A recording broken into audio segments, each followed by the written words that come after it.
Jessica, person? Oh, hello. How do you do, Sage? Nice to meet you. Nice to meet you.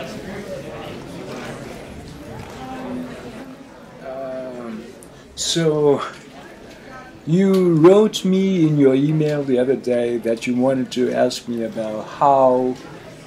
You don't have a Japanese accent. Did you live abroad? Oh, yeah, but not that long ago. I mean, I lived in the United States for about 3 months when I was a teenager. And maybe I picked up some accents from there. But that's not really the reason why I speak fluent English. You know, even if you are surrounded by people who speak English, for instance, as a native language, you speak it every day in your daily life, it doesn't mean you are practicing the fluency in the language because in order to do that, the speech requires some degrees of, what should I say, length as one chunk of thought.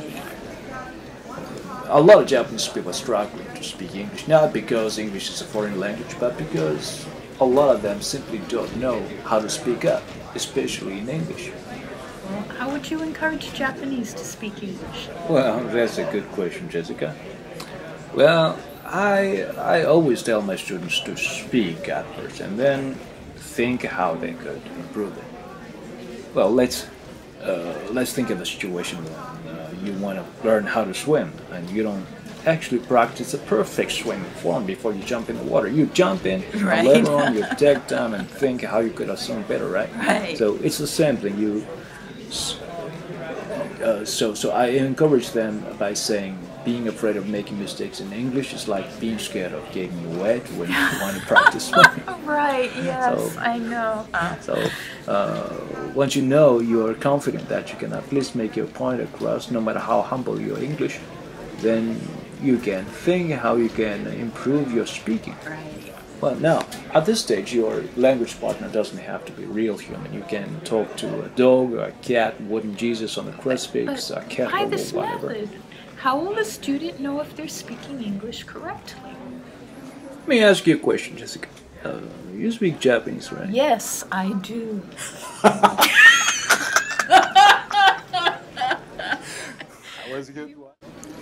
So when you speak Japanese, as you said that you speak Japanese, do you worry too much about grammatical errors when you speak Japanese, when you're speaking? No, I don't worry too much about errors in speaking. My focus is more on getting my point across, on being understood. You see, Jessica, that's the whole point. That's the whole point.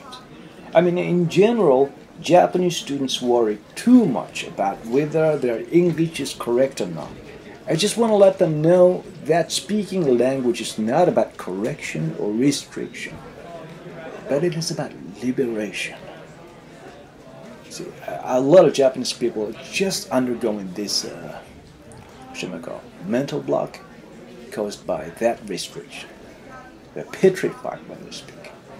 They are terrified to speak. And it is not about learning language itself. And my mission, I believe, as an English teacher, is to set the Japanese students free from whatever common sense that binds them and give them the confidence to speak up.